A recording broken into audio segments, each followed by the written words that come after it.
Good day sa inyo class and welcome ulit dito sa ating YouTube channel. Bali, continuation nga lang pala ito mula sa last topic natin na variable name. So, next na pag-uusapan natin ay yung paggamit ng data types at unahin na nga natin tong si string, no?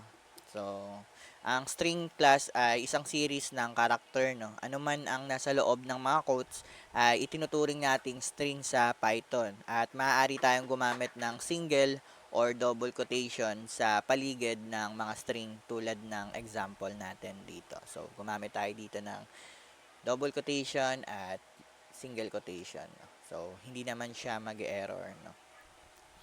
So, yung iba siguro ay nagtatanong anong purpose, bakit ginamit yung double quotes or single quotes, no? So, para ito sa flexibility, no, ng string, no, dahil binibigyan tayo nito ng kakayahan na gamitin ang quotes and apostrophes sa loob ng ating string. So, tulad ng gagawin kong example. So, kung gusto natin ma-print yung single quotation, okay, gagamit tayo ng, ayan, double quotation sa labas and then sa loob ay gagamit tayo ng single quotation. Ayan.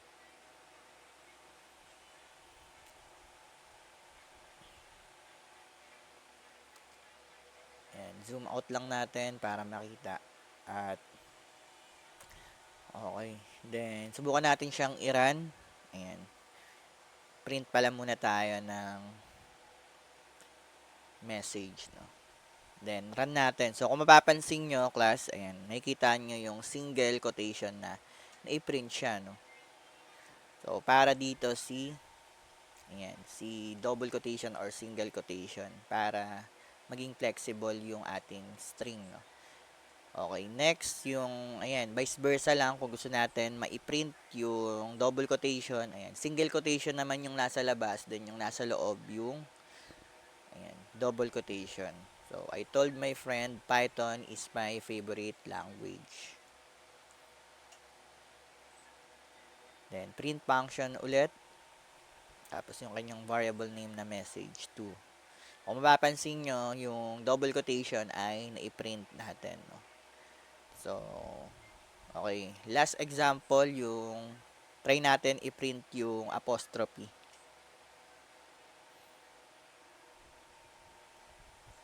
Ayan. One of Python's, so proposition siya. Ayan. Strength is its ayan, diverse and supportive community. So, ito rin kasi yung strength ni Python. Napakalawak ng community niya. Ayan. So, print message 3. So, kung iraran natin siya, ayan, napapansin nyo yung single quotation na apostrophe ay na-print natin. Apostrophe pala. So, another example na pag-uusapan natin yung okay, paggamit nung ayan, nung name.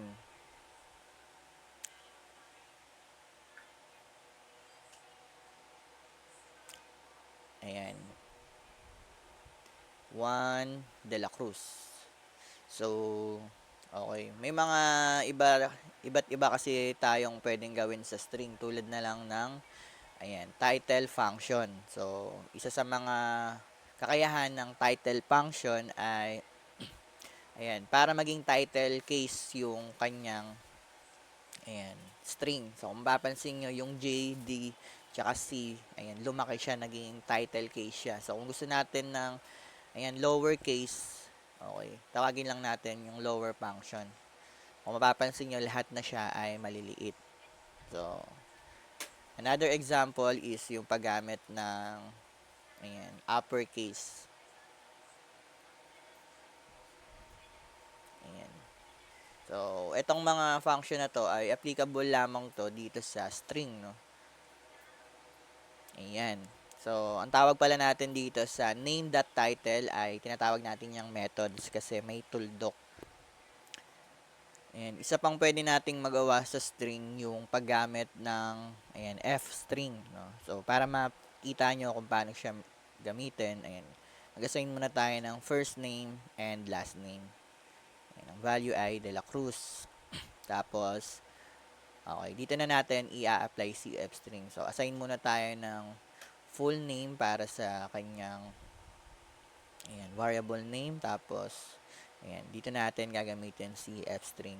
So, si fstring nga ay may kakayahang tawagin yung ayan, variable name. So, lagay natin yung first name, then sa kabila ay yung last name. Importante nga na meron siyang curly braces para ayan, ma-recognize niya na ayan, variable name yung tatawagin mo.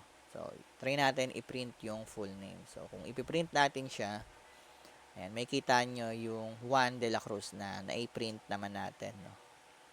So, ganun lang siya kasimple. So, sa print function, pwede ka rin gumamit ng fstring, no? So, for example, ayan, maglalagay ka muna ng, ayan, hello, tapos, tawagin natin yung full name. Tapos, lagyan natin siya ng dot title para proper yung case natin. Ayan, kasi nga, ang mga pangalan ay proper noun yan. So, nagsisimula dapat siya sa capital. So, para dun yung title. Ayan. Another example naman na data types, yung numbers. Okay, may mga data types nga tayo na under ng numbers tulad na lang ng integer. Pag sinabing integer, whole number, then yung isa pa, yung float. Pag sinabing float ay yun yung may decimal point na number. So, first nga na i-apply natin yung integer. Ayan, whole number lang siya. Tapos, maglagay tayo ng isa pang variable name for answer. So, i-testing natin kung gumagana ba yung mga numbers natin gamit yung mathematical operation. No? So, ayan. Gumamit nga tayo ng addition dito para sa, ayan, pag-add ng dalawang numbers. So, kung mapapansin nyo, ayan, yung num1 and num2, pinag-add lang natin sila. Kaya, nagkaroon tayo ng answer na 5. Then, kung minus naman, ayan, gumagana naman. So, asterisk, and then yung backslash para sa division. So, yung asterisk para siya sa multiplication. So, try naman natin yung ayan, float. Okay, gumagana naman. So, yung mga operators pala na ginamit natin dito ay tinatawag natin yan na arithmetic operators.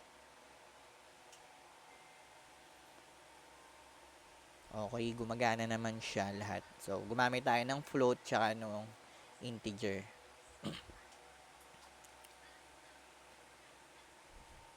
Okay. Another example, yung paggamit natin ng ayan, PEMDAS rule. So, testing natin kung yung Python ba ay sumusunod sa rule na PEMDAS. So, solve muna natin yung nasa loob ng parentheses, tsaka natin siya ita-times dun sa 4. So, gumagana naman siya.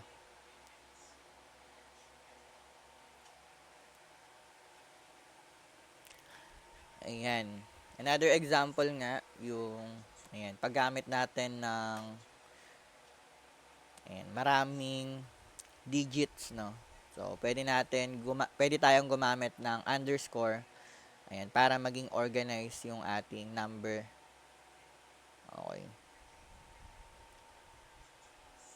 So, 14 million. Kasi kung magkakadikit yung mga numbers na yan, medyo malilito tayo. Pero kapag pinrint naman natin siya, hindi naman lalabas yung underscore. Kaya, mas okay na, ayan, gumamit kayo ng underscore kung sakaling marami na masyado yung numbers.